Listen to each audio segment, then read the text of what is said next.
Képzeld el Szent Lászlót, ott áll a csatamezőn, kezében a kard, amely nem pusztán fegyver, hanem jelképe annak, amit egész életében védett, az igazságot.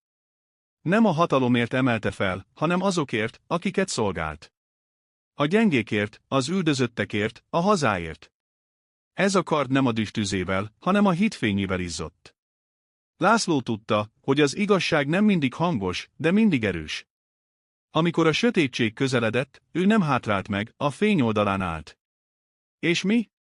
Mi is nap mint nap csatákat vívunk. Nem a céllal, hanem döntésekkel. A szavainkkal, a tetteinkkel, azzal, hogy kiállunk-e a jó mellett, amikor senki sem látja.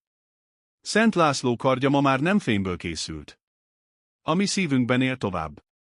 Minden alkalommal, amikor az igazságot választjuk, felemeljük ezt a kardot. Ezért emlékezz rá, az igazság védelmezője te is lehetsz.